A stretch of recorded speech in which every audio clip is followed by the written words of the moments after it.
Following is a production of DallasCowboys.com and the Dallas Cowboys Football Club. How about them Cowboys? Yeah, go Cowboys! This is Mick Shots. Streaming live on DallasCowboys.com and the official Dallas Cowboys app. Now, here are Bill Jones, Everson Walls, and Mickey Spagnola.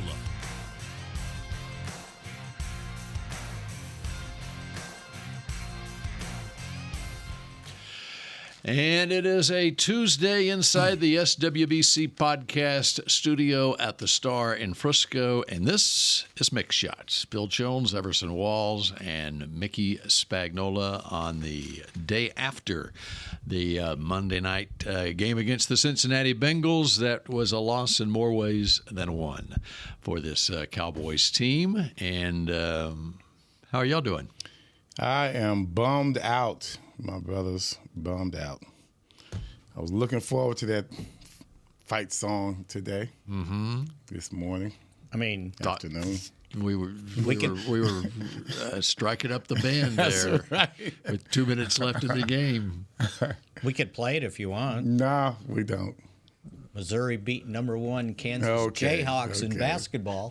They did. That's right. I saw that. This is not the moment for that, Spags. But I do think of Mickey now every time Missouri does anything in sports. Even like the women's volleyball team upsetting SMU. Yeah, you brought that up. Yeah, you already to brought win that the regional. Mm-hmm. I just thought I'd throw it out there. I'm glad somebody's having a good time today. Try to liven up this group. There's also a wide receiver that declared for the draft. Could he fit in here? And he won't play in the bowl game. Yeah, but how about here? Can he play here? He can play here. Because there's not every one of your players that, you've been able to watch your players for 3 or 4 years. And I assess them very objectively. Yeah, right. And so it's just because a guy might be highly lauded by others doesn't mean he's highly lauded by Mickey. That's it, right. That's exactly right. Mm-hmm. Can he play here? Yes. Okay. He can play. Luther Burden? He's a bigger Cavante Turpin. Mm-hmm. Not sure why we're talking about the draft, but really I do know why we're talking about the draft now. Oh, man. You know what? The whole game, just a microcosm of this goofy season. Just one thing after another, after another, after another. They play their hearts out, right? They hold, basically, Cincinnati to 20 points. That was going to be the fewest point. 4 of the last 5 games they had played, they scored 21 or more points. 3 of them, more than 30-some points. And they held them to 20, despite what Joe Burrow was doing. He, at that point, at the 2-minute warning, he had thrown for 312 yards. Jamar Chase was right at just less than 100. And they're forcing him to punt. They forced him to punt. And of all things, the guy that's supposed to block Nick Vigil whiffs. And he's like, well, okay, I'm going. And he blocks the punt. But it goes forward. And then 2 hops later, it hits Amani Oruwariye in the chest. And it's like, oh, you got to be joking me. I think the whole thing played out, if you saw on the sideline when they flashed to John Fossil. He's celebrating, got his arms up in the air, and then it was like somebody pinched a pin in the balloon, and he was deflated when he realized what happened. Yes, yes, yes. No, no, no. Unbelievable. And when the punt block wasn't even on. No, it was not. And people think, why were they trying to block it? No, the guy just left. And he goes, okay, I'm going to. You got a smart player in Nick Vigil, smart veteran player who made a play. He just didn't block it well enough. Yeah, because if it goes the other way, right? I mean, he didn't even get credited with a block on it. He did. And on the stats, it doesn't show block kick. I guess if you deflect it and it goes past the line of scrimmage, it's now not considered a block kick. Is that true? Statistically, I guess it's not on the stat sheet as a block kick. I heard a thump. And that's why statistically it then becomes a muffed punt by Oruwariye. Right. Okay? And so that's probably why they don't. But what are the chances? And on top of it, now hopefully I say the guy's name right. It's Muma John Mehta, the guy who missed the block. Yeah. He recovered the ball. Cincinnati had been talking about him the whole night. If that doesn't happen, right? He blew the game. Because they're going to get the ball inside the 50. Yep. Maybe around the 45, whatever. Or 43-yard line is where the recovery took place. And there were so many guys around, it was going to hit one of the Bengals, which makes it a dead ball, right? And that happens. That's like, see, that's the other thing that seriously. could have. Everson, here's the other thing that could have happened on it. What if it hits a Cincinnati player first, but it doesn't roll to a stop? Mm-hmm. Then Oruwariye can actually pick it up and run with it. Right. And it doesn't matter. He could fumble it away, and it doesn't matter. At that point, it goes back to where the Cincinnati player touched the ball, would be where Dallas would have the ball. It was just a game of what ifs, right? And the funny thing was, so somebody would say, well, why did they go and block it? They're going to get the ball back, call a fair catch. They were going to get the ball no closer than the 20-yard line. Hey, the way that guy was punting. In my opinion, they needed to block it because the offense was not moving the football. No, and on top of that, right now you got to go how many yards to try to get a field goal? Because as it was, you get the ball back at the 30-yard line with a minute left, and you couldn't move the football. Right. Now, in that case, you needed to score a touchdown. Right. But if they punt it away, you get the ball at the 30, and you just got to get into field goal range. And the funny thing that happened, I can't wait to get a chance to talk to him. So there's a 2-minute warning, a lot of time. Cowboys were on the field. Turpin was back, I don't know, around the 20-yard line or so, something like that. And they're still in the timeout. And I saw some motioning on the Bengals sideline. They're jabbering at Turpin. And I'm sitting there going, okay, it's Turpin time, right? Well, they're trying to get in his head. He slowly walks over all the way to the sideline and is talking to him, right? Like, okay, well, you're about to see something, right, if you punt it to me. And they didn't. It didn't get there. We saw something. Not what we wanted to see. Unbelievable. I mean, and then I heard somebody criticizing Micah Parsons because he walked off the field and didn't shake anybody's hand. By God, I'll be damned if I would have shook hands after that one. I'm out of there. Well, and what was even worse, they didn't see it. There were, and I don't know who they were. The helmets were off, whatever. There's 2 guys on the field signing jerseys. And I'm sitting there, get your ass in the locker room. Hey, hold up. That sounds like Jimmy Johnson. there was a player fraternizing He's with fraternizing. There's too many guys That irritated fraternizing. me more than anything You else. sound when I saw just that. like him, dude. Wow. Flashbacks, bro. 35 years ago. Be signing In jerseys. another state. Oh, It's all right. God. Just unreal. Well, one thing I can say is when you can tell when you have we have more veterans out there, more players with experience. And it's a little bit, a small token of appreciation, I guess, on my part. I was loving the way that our secondary kept everything in front. Right. And I was assuming, I was going to ask you that, because I was assuming that was, because there were guys so wide open, Yeah. but it was always in Always front, not in behind. front. Always in front. And if you see it, those yards that Burrow had, they didn't turn out to be big plays and touchdowns. Yes, Chase did have a good game. With Bland, I don't know what happened. But at that point in the game, the fact that Bland allowed him to score that quickly, I thought that was the best thing could have happened. Because otherwise, they're just going to keep milking the clock And all then the way kick a down and field kick a goal. field goal. I thought the fact that we were able to get the ball back in our hands, that was really a small thing that happened for us. But So do you think they were in like a zone defense? it was the way we played it, our flex zone, it would turn into a man-to-man, and that was all fine. It was the technique itself was changed to be more conservative. In other words, I'm not trying to shut you down on every play. I'm going to be inside, as you know, as I've always fussed about. If you take the inside leverage on a player, he's going to catch those 8, 10-yard, 12-yard out routes. That's okay. It's only a nuisance. It's better that than to worry about the play action, Burrow in the pocket all the time in the world at times, and then you're giving up a big play. So I thought it was a little bit more conservative, which to me I like that because it seems as if the only alternative is to give up big plays. If you had a secondary or you taught a technique to where these guys are going to be a lot closer, that's fine. But I believe the coaching point was we are not giving up big plays today.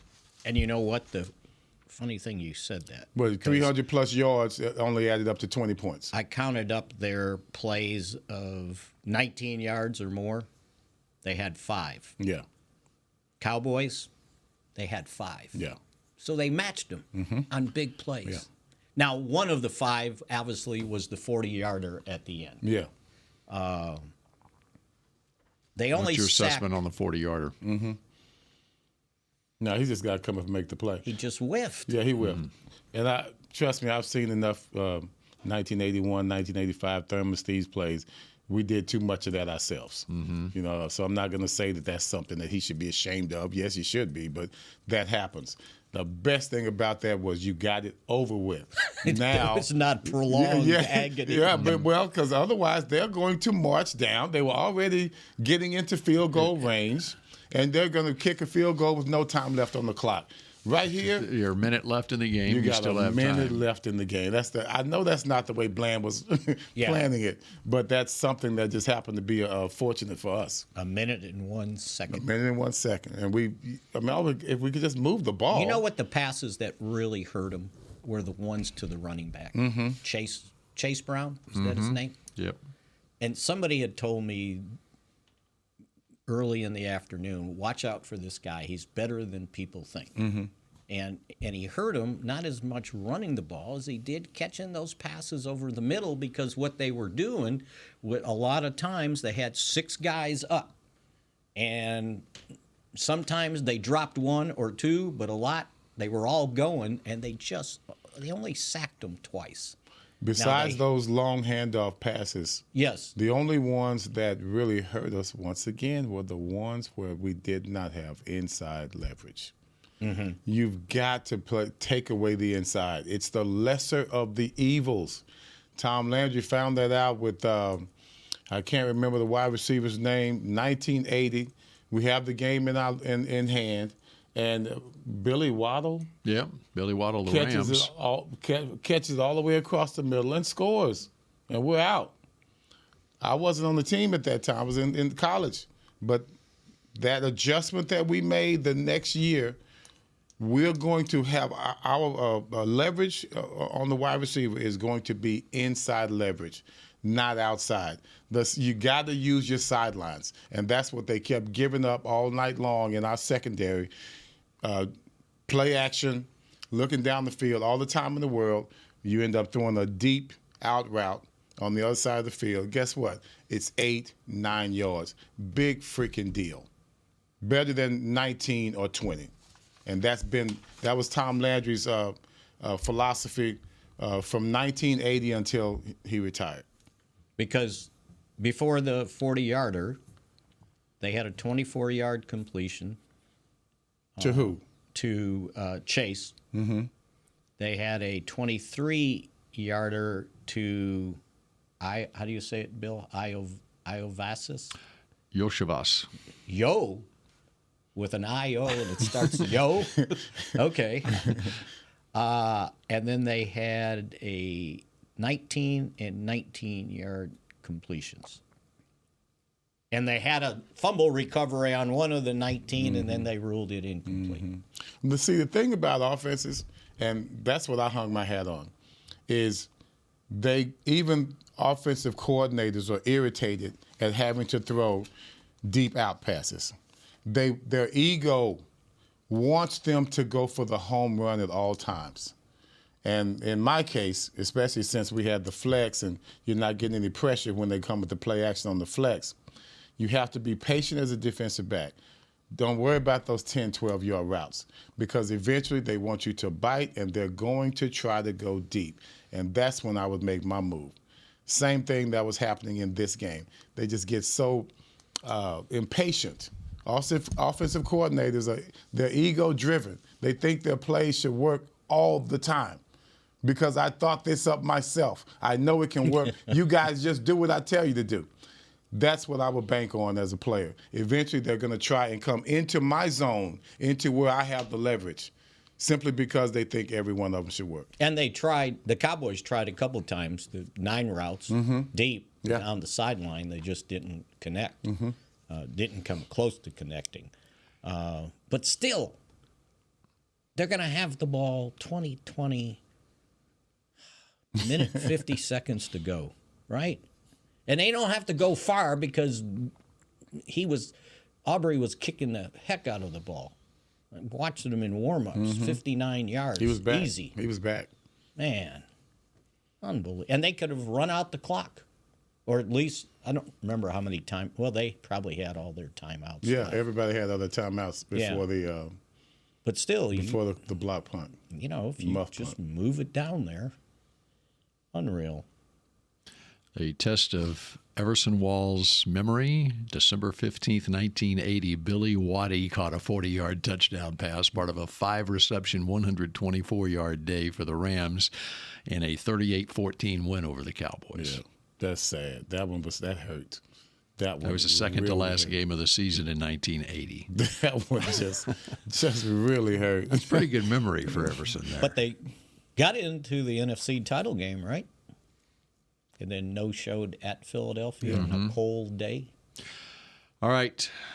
When we come back, the bigger loss on last night. DeMarvion overshown when Mick Shots continues in a moment. Star Sports Tours is the only official fan travel partner of the Dallas Cowboys, offering exclusive game weekend travel packages with pre-game sideline access and photo ops with current players, cheerleaders, and Cowboy legends. You want to stay at a team hotel, attend the best tailgate party in Texas, tour the Star, and talk X's and O's with me, Everson Walls? With Star Sports Tours, you can. Visit cowboystravel.com to book your travel package today. Hey Cowboy fans, I'm Dak Prescott, quarterback of the Dallas Cowboys. But lately, I've been learning a new game, crypto. Sound confusing? Don't worry, even us pros were rookies in crypto once. That's why I trust blockchain.com. They make crypto easy. No confusing jargon, just the tools to help you win. Prescott keeps it, slides with a first down. Invest like your icons, where everyone is a rookie in crypto with blockchain.com. Perfect throw, my goodness. Wow, did he ever thread the needle. Visit blockchain.com/Cowboys to get started. Hey y'all, Matt Pittman of Meat Church here. With football season kicking off, I'm already gearing up to bring the smoker back to AT&T Stadium for some epic tailgates. But with that Texas heat, it's crucial to keep my beer hand cramping cold. That's where Yeti's insulated Colster can cooler comes in clutch. This year, you can even get them with the iconic star engraved on the side. Licensed Yeti Cowboys gear is now available at Stadium Pro Shops, concessions, and on Yeti.com. Check it out today. Yeti, official cooler and drinkware of the Dallas Cowboys. The Medal of Honor is our country's highest military award for valor in combat. More than 40 million individuals have served in the armed forces since the Civil War. Fewer than 4,000 have received the Medal of Honor. The National Medal of Honor Museum will be a place to preserve these legacies and inspire America. It's being built right next door to the Dallas Cowboys in Texas. Help us honor our country's greatest heroes. Learn more and get involved at mohmuseum.org. Back to Mick Shots. 'Tis the season for youth football and dance camps presented by Invisalign. Don't miss your chance to learn from the Dallas Cowboys cheerleaders at dance camps on December 27th and former NFL players at football camps on December 23rd and 27th. Celebrate the holidays with the Cowboys. Register today at dallascowboys.com/camps.Santa@the-Star. All right, we continue with Mick Shots the day after a 27-20 loss to the Cincinnati Bengals. We all picked the Cowboys to win. We had similar scores around the. I had them 30-27. 30. I had 33-30. I had 34-33, and I said they needed to score 30-some points to win, and as it turned out, they needed to score 30 to win. And I said Diggs or 28 at least. Or 28. I said Diggs would get a pick. That's what I said. That was my pick to click. He kind of warmed up to the game, didn't he? He did, yeah. Got better the second half. Well, he knew the action was coming. That was quite a challenge that he had with not just Chase, but they've got is it Huggins or Higgins? Higgins. These are good. And they wide did a receivers. good job with getting Chase in the slot too, getting him away from the corners until the very end. And we forced them into big sacks, forced them into a couple of bad throws, got an interception. So they had two, before we get to your injuries, Bill, two drive-killing plays. They're at the 12-yard line, going in. They're going to throw a slant to CD, and he runs into the safety, gets knocked off his route, and the ball gets intercepted. Then they ended up on that one drive. They were driving. Rush gets sacked, but it was only -1 yard. And then the guy that's 6'3", 250 pounds, flops to the ground when Schoonmaker puts one hand on his chest to get him away from Rush. That was a bunch of crap. And it got a 15-yard personal foul penalty. That was a bunch penalty. of crap. They're on the move. You're going to tell me you can't see that that's a flop? I mean, come on, on. bro. Give me a break. That was just awful. And that ended up ending in a punt. They're moving the ball. Just things like that. How does that happen? Where's the one where there was one where it was offsetting penalties? We couldn't get a man off the field. It was a 12-man on the field. Come on, man. It's like no wonder they sacked him. Come on, man. This guy, if he would have just 1/10 of a second faster on his 40 time, he could have gotten off the field. Unbelievable. And I think we ended up getting a sack. They had a sack. Yeah. And then, of course, I think they ended up being successful on the next play because I think it was a hold. Yeah, on their part, and then they converted. Just things like that. Okay, now DeMarvion Overshown, and he suffers the knee injury that will require season-ending surgery. We understand. The details have not been released yet on it. He's having testing done today, it does not look good. He tore his right ACL. And the After reports are tearing that his left. but there are reports that it may be more than that. Well, so it's okay if it's more. If ACL's enough, right? An ACL you can come back. I'm looking at next year.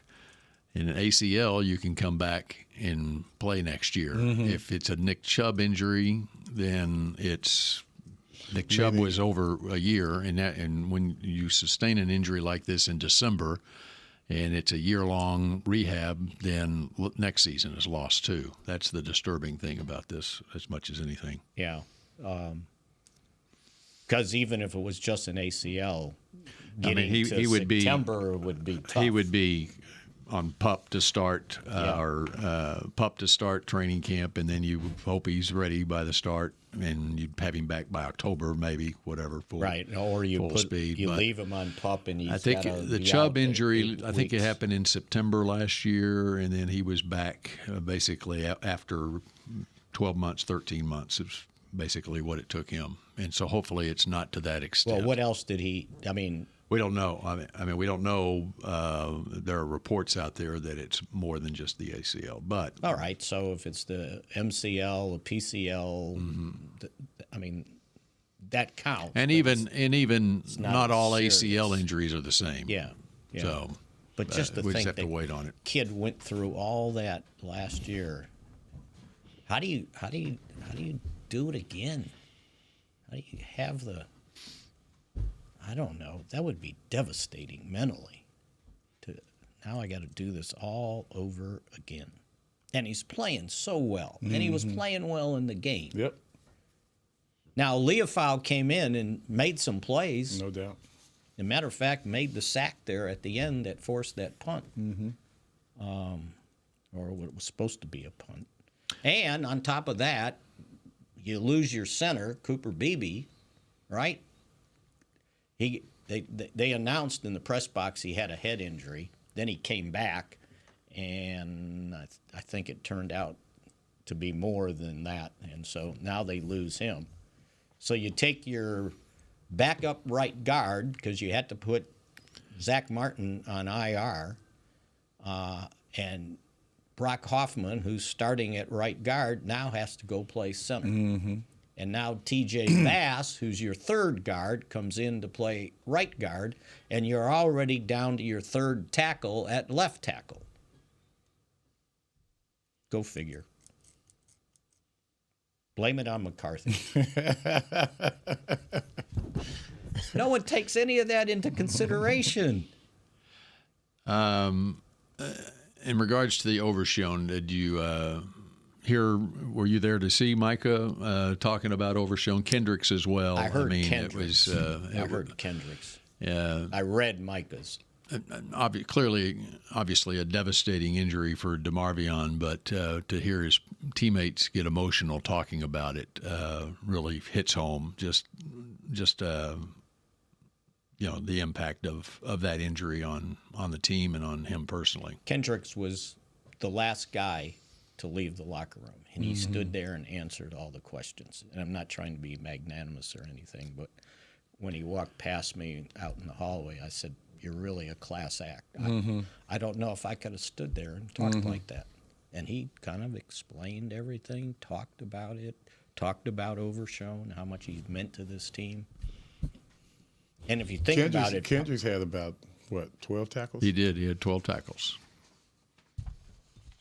He's a stud. He is really good. Yeah, and I mean a stud in more than just on the field, but in the locker room. There's a reason that for a decade in this league, he has been,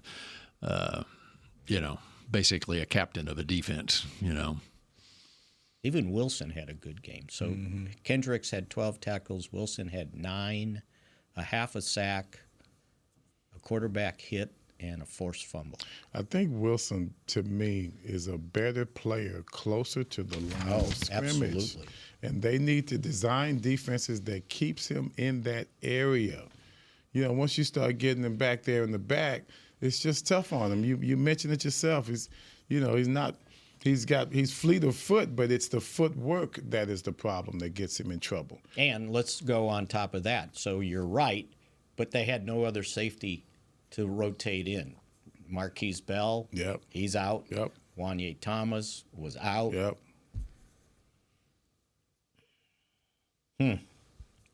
They lost.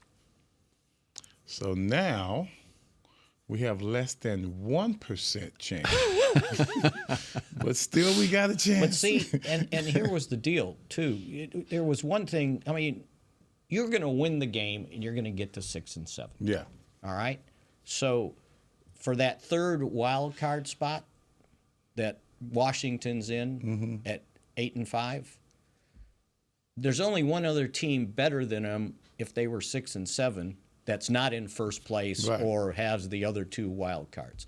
And it was the Rams at 7 and 6. And there's, as I pointed out last week, there's losses to be had. Now, at 5 and 8, you got to win out. That means you got to go on the road and beat Philadelphia to at least get to 9 and 8. Can we go back for a moment? Let's say that the blocked punt was not touched by Oruwariye, and the Cowboys took over at around the 43-yard line. how would the game have played out had that happened? There was a minute 53 left in the game. Right. Cincinnati had 3 timeouts left. What were the Cowboys going to have to do offensively to win that game? They were going to have to run the ball successfully to take their timeouts away. Mm-hmm. And so you needed to get at least 1 first down, don't you think? Get 3 timeouts. I think you have to get two times. No, you have to get 2 first downs. That's what I was going to say, 2 first downs. Because you have to get the 1 first down on like a 3rd down play, because now they burned a couple of all 3 of them. Now the only way that you would not need to get 2 first downs is you would have to have them use their timeouts on 1st down, 2nd down, and then 3rd down you get the 1st down. Now they use another timeout. And now you can milk the clock down to kick the game-winning field goal. Right. So, for sure, 1 first down, yes, maybe 2, depending on how it played out. And you're at the 43-yard line, even though, that is within the range of Aubrey. That would be a 61-yarder. You get the first down, now it's a 50-yarder. Okay. Yeah, even if you get to the 35, it's a 53. So what are the odds that the Cowboys are getting that first down and milking it down? My point is, there was a real chance, even if the Cowboys are able to kick a field goal to take the lead, that there was still going to be time left on the clock for Joe Burrow to come back down. Yeah. So just because it happened doesn't mean the game was in the bag for the Cowboys. But it sure would have looked good. Yes, right. We would have loved to have seen it play out that way, just to see what would have happened. And watching Aubrey warm up before the game, he was good from 59. He was just nailing it, even though the roof was open. It got chilly in there, by the way. So even if they didn't get a first down, let's just say they got nothing. Say they got to the 35. And they kicked a 60-yard field goal to take the lead.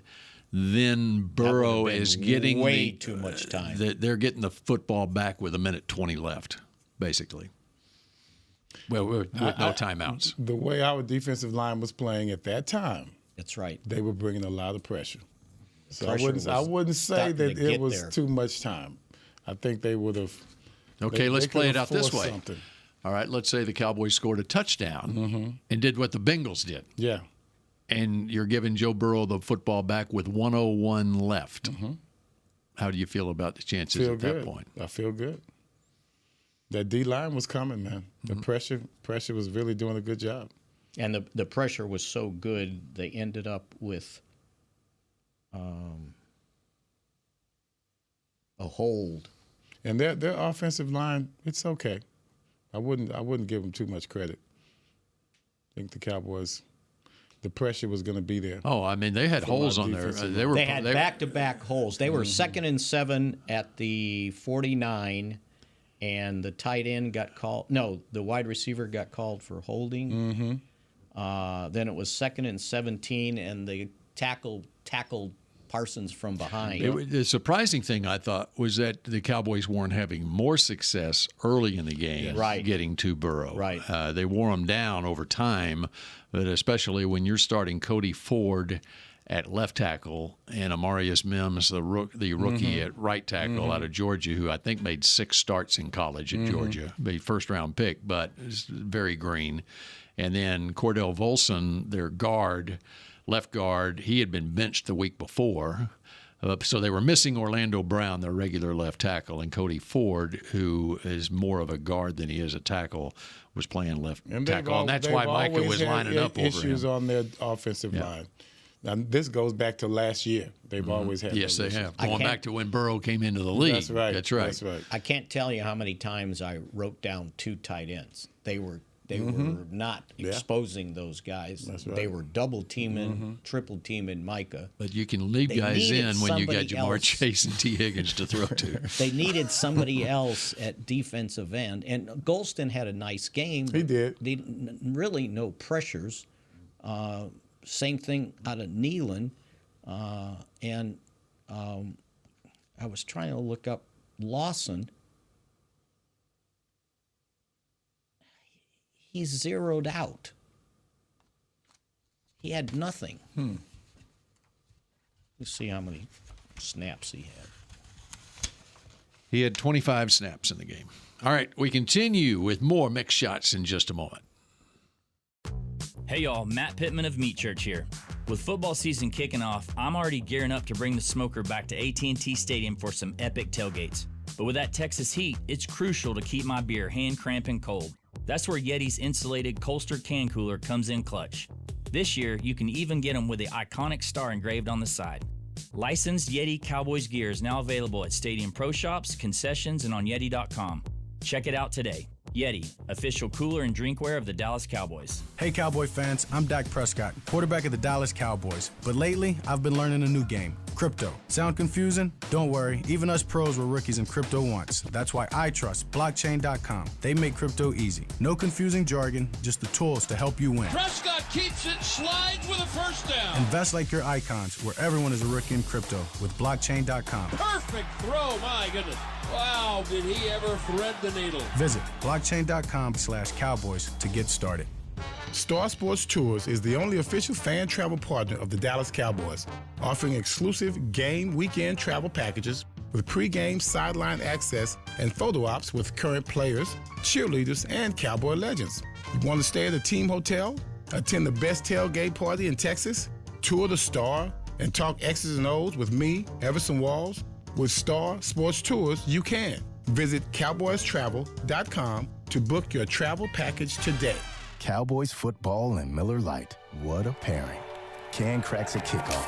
Tailgates going way past postgame. Sunday night overtimes followed by Monday morning swagger. Brisket in the smoker. Miller Lite in the cooler. America's team playing America's greatest sport. Miller Lite, the only beer of the Dallas Cowboys. Dallas Cowboys football tastes like Miller time. Celebrate responsibly. 2023 Miller Brewing Company, Fort Worth, Texas.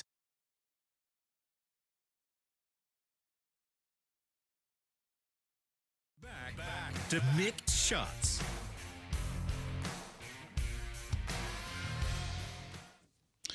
Cowboys Nation, Amanda Foster has been named your Dallas Cowboys Fan of the Year, presented by Captain Morgan, for her dedication to the team and spicing up the game.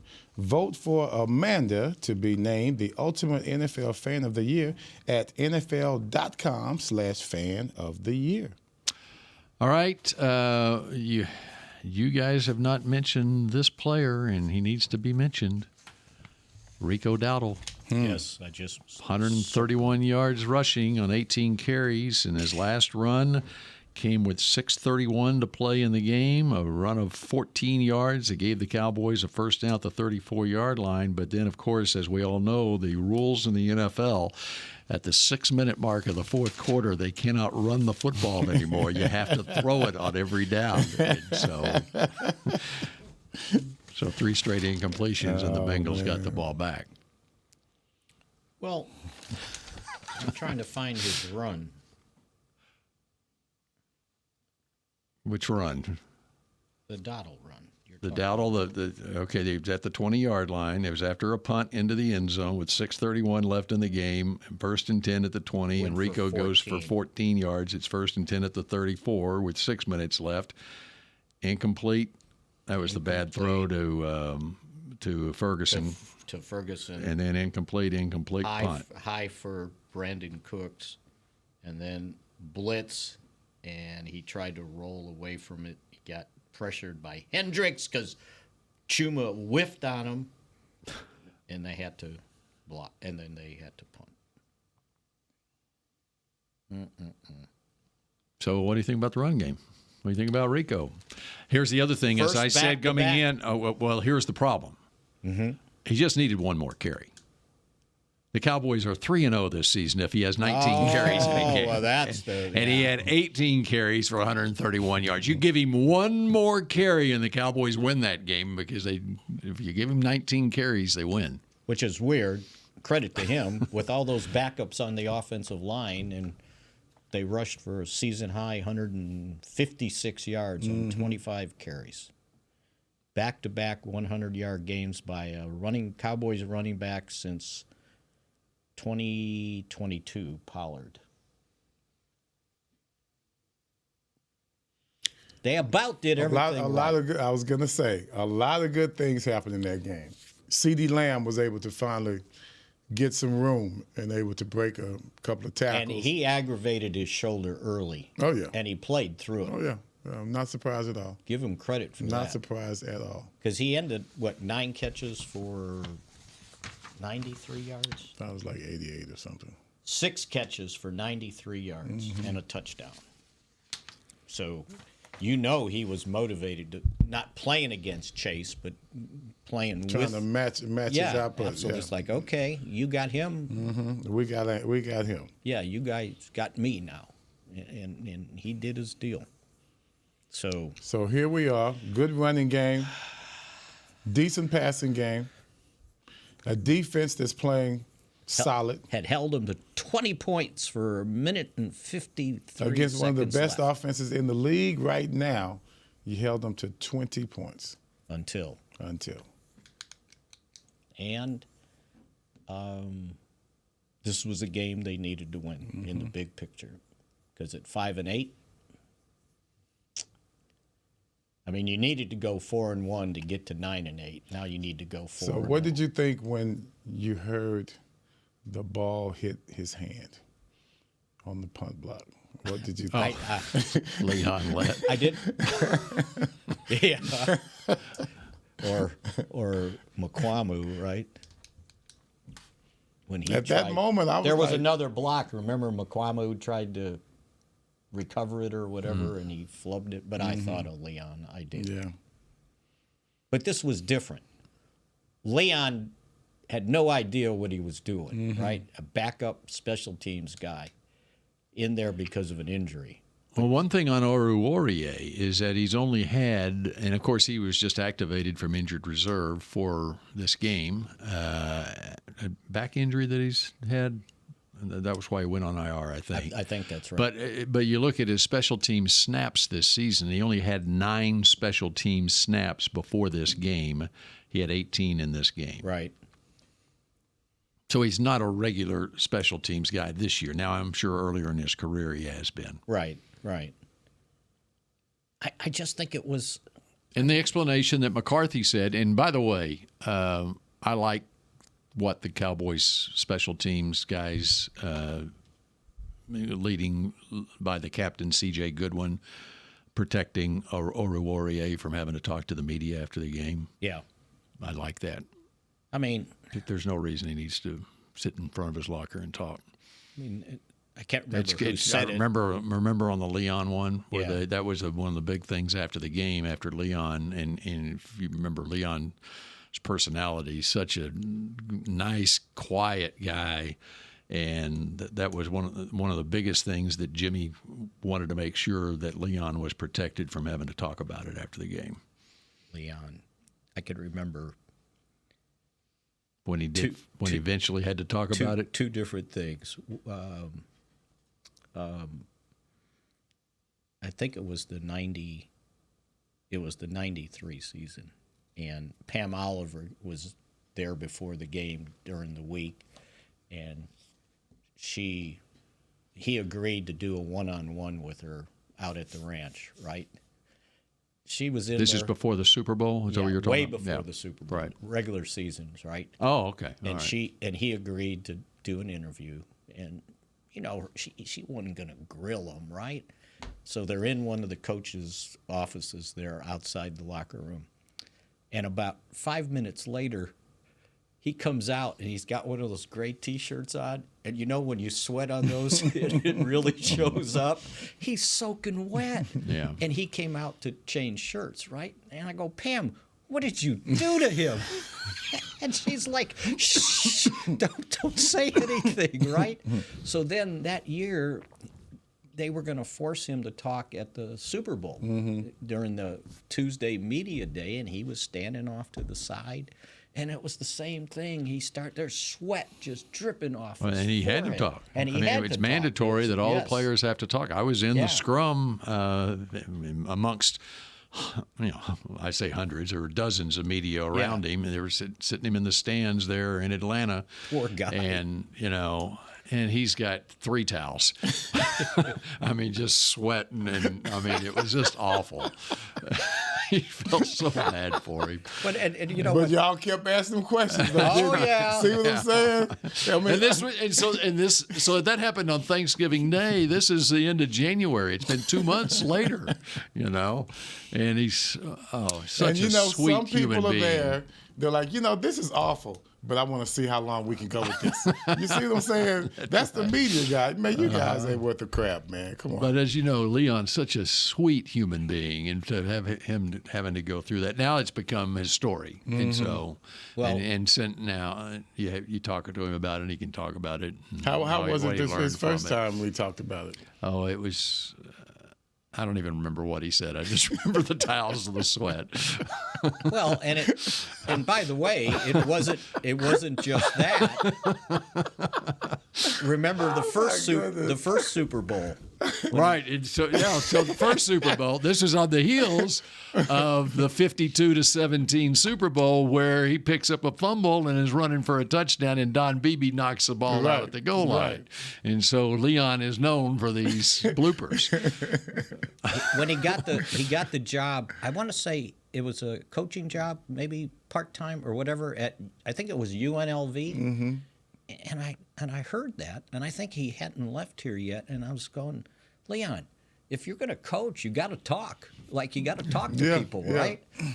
And then he came back, and he was like a different person when he got here. Mm-hmm. I was surprised how, he developed a little bit. He developed, yeah. I mean, we're talking small-town kid, and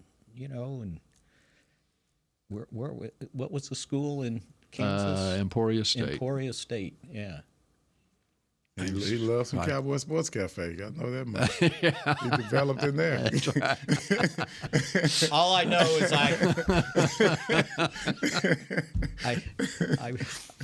I did bring up in my column for today the ghost of block kicks past. Yeah. Oh, dang. Unbelievable. Well, tomorrow will be a new day. Short week to get ready for Carolina that almost knocked off the Eagles, by the way. Mm-hmm. And in fact, they played about four straight one-score games. So, and Bryce Young is back, playing well. Well, he's got some people around him now. He's got Adam Thielen's back, but Thielen's his best guy, and the guy's your age. Yeah, and he's doing well. Yeah, he's doing well. He got so tired after that one catch, he had to come out. He was huffing and puffing. They've got that Xavier Legette, who they beat the Eagles if Legette doesn't trap the ball down on the goal line. Yeah, well, he has a couple of chances to win that game. Well, didn't they get rid of wide receivers? They did, but Deontay Johnson is with the Ravens. And who decided he didn't want to play. He's a knucklehead. But, all right. That does it for this edition of 4 games to go. Sad edition. And Mike McCarthy press conference is at 3:45. 3:45. Okay, so look forward to that. And there'll be an update on DeMarvion Overshown. All right, thanks for joining us, and we'll shout at you again tomorrow at noon. Go Cowboys. This has been a production of DallasCowboys.com and the Dallas Cowboys Football Club. How about this, Cowboys? Yeah!